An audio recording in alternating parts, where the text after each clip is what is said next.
Salut tout le monde, très urgent et très bonne nouvelle depuis Tinzaouatène. Ça c'est la première bonne nouvelle. Mes chers amis, il y a des complots en préparation. Il y a eu des complots déjoués. Le plan était quoi? Djadja, l'attaque de Tinzaouatène contre les forces armées maliennes était désignée à reprendre la ville de Kidal, la région de Kidal. Djadja, ils avaient préparé la prise de Kidal. L'objectif était de prendre Kidal et puis donner l'indépendance à ces indépendantistes. Je vais vous montrer la vidéo où on a une sœur qui décortique tout. Donc, elle a parlé du cas des Sahraouis. Bon, moi, je ne me mêle pas du problème entre Maroc et l'Algérie. Je respecte les deux peuples. Je respecte les Algériens, je respecte les Marocains. Mais nous avons une sœur qui a fait une grande révélation par rapport au rapprochement entre le Maroc et l'OTAN. Donc, mes chers amis, il y a des révélations aujourd'hui. Au même moment, la deuxième nouvelle aujourd'hui, la population, le peuple nigérien du Nigeria sont actuellement dehors pour réclamer le départ de Bola Tinubu, le président du Nigeria. Ça chauffe au Nigeria aussi au moment où je vous parle. Donc, la prise de Kidal était préparée à travers Tinzaouatène. Si les terroristes arrivaient à reprendre Kidal, ils allaient déclencher des guerres de déstabilisation au Burkina et au Niger. C'est-à-dire, en conclusion, l'objectif était de chasser les trois présidents de l'AIS.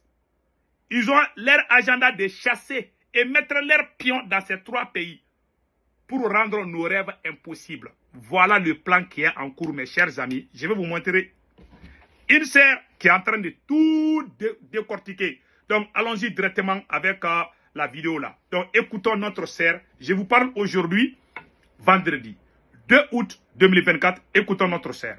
La trahison. Donc, beaucoup de gens pensent peut-être que ce n'est pas d'Algérie. Mais je vais vous montrer que c'est bel et bien le Maroc qui sert de base arrière de ces militaires qui sont... Parce qu'il y a eu plus de 3000 terroristes qui ont apparu comme ça là. Ils viennent d'où? Ils passent comment? Avec des armes, avec des drones. Je vais vous montrer sur la carte de l'Afrique et vous allez comprendre. Et je viens de vous dire que la baguette a reconnu le Sahara occidental. Vous pensez qu'elle va reconnaître le Sahara occidental pour rien, sans demander en contrepartie quelque chose au Maroc? Alors dites-vous bien que le deal a été fait que il accepte de reconnaître le Sahara occidental et la base baguettienne va donc se positionner à Tarfaya. Pour ceux qui sont de l'Afrique de l'Ouest, vous allez regarder la ville. Je vais vous montrer même directement. Alors là, vous avez le Sahara occidental. Vous voyez là où c'est marqué Tarfaya, n'est-ce pas? Donc, imaginez-vous, là, on a des îles Espagne. L'Espagne est dans l'OTAN, donc on peut, les bateaux, les baguettiens de l'OTAN vont se positionner là avec les armes et même leurs hélicoptères et ils vont juste, puisque cette partie c'est no man's land en général. Donc, d'ici là de Tarfaya au Mali, ça c'est la Mauritanie, la petite partie ici. Et là, c'est déjà le Mali. Donc, cette distance fait environ 300 maximum 400 mètres, 400 km, autant pour moi. Donc, voilà la base arrière des nouveaux terreaux. C'est par ici qu'ils passent. Je vais vous le montrer bien encore. Donc, comme vous pouvez voir là, Sahara occidental, vous voyez, non. Je vous montrer qu'ils se mettent ici, là. Regardez bien le Mali ici. Donc, ils ont la facilité de venir carrément s'installer. Parce que s'ils viennent par ici, ils doivent traverser tout le Mali. La distance est beaucoup plus longue que d'être ici et de venir. Et surtout qu'ici, là, personne ne les verra. Vous comprenez, non? Personne ne les verra s'ils sont pas là. Donc, voilà comment ils font. Donc, pour cet instant, vous pouvez donc constater que la base arrière se situe au niveau du Sahara occidental qui a été reconnu. Et c'est là-bas qu'il y a le navire de guerre. Et le plan, c'est quoi? Le plan qu'ils ont était simple. Il fallait faire tomber l'embuscade comme ils ont fait et aller encore envahir Kidal. Et après avoir envahi Kidal, ils allaient déclarer leur indépendance. Et ils allaient être soutenus par les forces de l'OTAN, la France et tout. Vous allez s'empresser de dire que ils sont des États libres comme ils ont fait avec le Soudan et le Soudan du Sud. Vous voyez un peu. Donc le but c'était que l'embuscade là allait faire qu'ils arrivent jusqu'à Kidal, qu'ils reprennent Kidal et qu'ils déclarent l'indépendance. Et à partir de là maintenant, les forces stationnées en Côte d'Ivoire ou Bénin allaient directement aussi attaquer par le sud, envahir le Burkina et venir faire tomber tout le monde. C'était exactement leur plan. Mais comme ça n'a pas marché parce que les femmes et les forces de l'AS ont compris, et surtout par pour envoyer aussi des avions et tout, pour pouvoir ratisser la zone. Et on dit merci à Papo pour ce dire-là qu'il a été assez vigilant parce qu'on avait besoin de ces armes-là. Donc, à partir de là, vous comprenez que les gars avaient l'intention. Ce n'est pas pour rien que le narratif des baguettiers a changé. Ils ne les appellent plus terroristes, ils les appellent séparatistes. Un séparatiste a donc, entre parenthèses, des droits pour déclarer l'indépendance. Et surtout que, vous savez déjà, je ne vous explique rien, que le nord du Mali est actuellement le pays qui a le plus de pétrole. C'est illimité leurs ressources. Et j'avais déjà fait une vidéo dans mon autre compte en vous disant que Sonatrach exploitait ce pétrole-là illégalement. Vous vous rappelez, Sonatrach, c'est pour les Algériens et tout. Vous le savez. Donc, après vous avoir expliqué ça, on va revenir maintenant sur le Niger parce que tout ça va ensemble. Dans le moment où ils allaient envahir, ils allaient proclamer leur indépendance, ils allaient diviser le Mali en deux, ils allaient attaquer maintenant à partir de la Côte d'Ivoire parce qu'ils ont aussi mis des bases là-bas, déstabiliser le Burkina et envahir tout et remettre tout à zéro, mettre leurs pions qui sont, les endocolons qui sont dans ces pays-là. De l'autre côté du Niger, j'ai appris dans un interview, je pourrais même vous mettre le lien dans le groupe Telegram, que pendant la période où on a Bazoum, il y a eu des prisonniers qui ont été libérés par la baguette et qui ont été amenés du côté de la Libye. Et ces prisonniers-là, maintenant, sont en train de se préparer pour attaquer le régime de Papa Tiani. Et ils sont aussi soutenus par les forces de l'OTAN. Donc, au même moment, ils vont attaquer le Niger, ils vont attaquer. C'est-à-dire que les gars veulent faire la technique de Sun Tzu du cobra. C'est du cobra ou bien du boa. Envahir les trois et brim. Et dès qu'ils vous fragilent, et dites-vous bien que les forces de l'OTAN là, ce sont bien des soldats baguettiens, des soldats Ndjaman, des soldats italiens, des soldats Pizza, tous ces soldats-là, des Arméniens, des Al-Qaïda, ils sont tous. Ils ne vont pas rester dans la S, ils vont aller dans tous les pays d'Afrique où ils disent qu'il y a les Russes pour venir nous déstabiliser. Donc les gars, la situation est... Voilà. Notre sœur a parlé. Donc mes chers amis, vous avez tous écouté. Le plan était de chasser les trois présidents. Ils n'ont pas encore fini. Ils voulaient mettre le feu et le sang au Sahel. C'était ça leur plan. Le capitaine l'a dit il y a longtemps. Le capitaine dit que préparons-nous. C'est une guerre de haute intensité. Le capitaine Ibrahim Traoré a dit ça. C'est une guerre de haute intensité. Le capitaine l'a dit il y a longtemps. Donc, restons très vigilants et faisons beaucoup attention. Parce que ces gens-là, ils ne vont jamais nous laisser. Je vous ai dit, je répète. Le capitaine l'a dit. Moi, je vous répète encore. Cette guerre-là ne va pas finir. Écoutons le capitaine. Le capitaine avait prédit ça là. Écoutons. De haute intensité. C'est à vous, chefs, officiers militaires, prenez ça en compte. Commencez à vous préparer pour la guerre de haute intensité. J'espère que je me fais comprendre. Ce n'est pas uniquement du terrorisme. Ouvrez l'œil. C'est beaucoup plus que ça. C'est une guerre de décolonisation.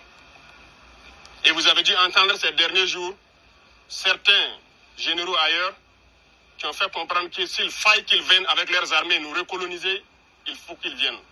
Eh bien, préparez-vous à la guerre de haute intensité. Soit ils viendront eux-mêmes, soit ils passeront par leurs valets locaux qui sont ici pour essayer de troubler notre quiétude. Donc, quiconque, je dis bien quiconque, que ce soit le terrorisme ou toute autre armée qui doit venir troubler notre quiétude, nous devons nous préparer à les accueillir sur de long terme et intensement. Voilà pourquoi je vous dis, préparez-vous à la guerre de haute intensité. Vous avez tous vu maintenant? Le capitaine avait dit avant que cette dame ne parte. Donc bravo au capitaine. Mes chers amis, ce n'est pas encore fini. Sur le cas du Mali, voilà une autre révélation que je vais vous montrer. Ressources très importantes de pétrole et de gaz. Voilà, c'est l'une des causes de la guerre contre le Sahel, les ressources. Écoutons. Ressources très importantes de pétrole et de gaz qui sont sur les trois frontières, c'est-à-dire qui se trouvent sur la Mauritanie, l'Algérie et le Mali. Et là, vous voyez que nous sommes en plein dans le nord du Mali et c'est extrêmement important. Ce qui est aussi très important pour le pétrole et pour le gaz, c'est la possibilité d'avoir des voies de sortie par où on va le faire sortir. Eh bien, si on fait du gaz et du pétrole, le plus simple pour les sortir du Mali, c'est de passer par l'Algérie. Donc là, vous avez peut-être des clés de lecture par rapport à d'autres situations. En tout cas, ce qui est trouvé en pétrole et gaz est très important. Et il est assez surprenant de n'en entendre pratiquement jamais parler, alors que c'est vraiment quelque chose de très important. Pour répondre à la question sur les potentialités en matière de pétrole, donc 2,5 milliards de barils de pétrole de réserve, et en matière de gaz, à peu près 420 milliards de mètres cubes. Ce qui n'est pas négligeable du tout sur la partie malienne, puisqu'il y aura la partie algérienne et la partie mauritanienne. Donc ça donne là quand même un ensemble très important, et cela explique qu'il faille, si on est intéressé par la région, qu'il faille s'entendre aussi avec l'Algérie, mais s'entendre également avec la Mauritanie. Vous avez vu maintenant? Voilà. Vous avez tous entendu maintenant. Donc, c'est un problème des ressources. Ce n'est pas caché. Donc, mes chers amis, que Dieu protège les peuples de l'AES. Je vous dis, depuis Tenzawatène, beaucoup de chefs terroristes sont allés se cacher en Algérie. Donc, ils sont allés se cacher en Algérie, on vient d'apprendre ça. Donc, l'armée malienne est en train de bien bastonner là-bas. Là. Jusqu'à maintenant, là, au moment où je vous parle, là, ça choque. Et puis, ce qui est surprenant dans cette affaire, les génimes là, de Iyadagali, il y a même comme on appelle là, une bagarre entre les terroristes là. Donc, les génimes là disent que ce sont eux qui ont fait le combat là. Que pourquoi on ne les remercie pas? Mais on va faire ça dans une autre vidéo. Je vais bien préparer ça. Donc, mes chers amis, allons-y au Nigeria. Ça chauffe au Nigeria. Au moment où je vous parle, ça chauffe au Nigeria. Mes chers amis, voilà. Je vais vous montrer ce qui se passe au Nigeria. I want to thank you. La police nigériane, voilà. La police nigériane vient d'intervenir pour soutenir les manifestants. Voilà les manifestants au Nigeria avec les drapeaux russes. C'est impressionnant, hein? Vous les voyez? Ils sont avec les drapeaux russes. Voilà.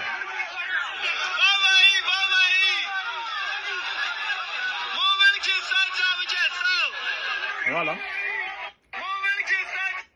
Les manifestations ont pourtant démarré dans le calme. Voilà. Donc maintenant, il y a les chefs de police. I want to thank you for the cooperation I got from you yesterday. I cannot thank you enough.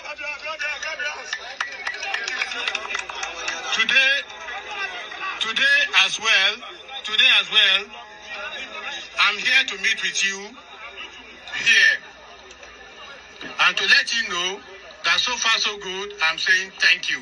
Voilà. If you think we are going to come here and have confrontation with you, you have failed. Allah. If you think that is what is in your mind, then it will not happen. Thank you. Et ça, c'est le chef de police. Voilà. Commission of Police. Ça, c'est le chef de police qui vient de confirmer à la population que la police ne va pas tirer sur eux. Que la police n'est pas l'ennemi d'eux. Qu'ils sont libres de sortir pour manifester. Que la police ne va pas intervenir. Au début, la police avait intervenu. Donc, le chef de police est en train de parler. C'est en anglais. Il dit que non. Si vous pensez que nous, les policiers, nous sommes là pour vous confronter, vous avez échoué. Nous, on ne va pas vous empêcher de faire ce que vous voulez. Seulement, il ne faut pas casser les choses. Voilà, entre autres. Que Dieu protège les peuples de l'AES. Passez un excellent week-end. Ciao, ciao.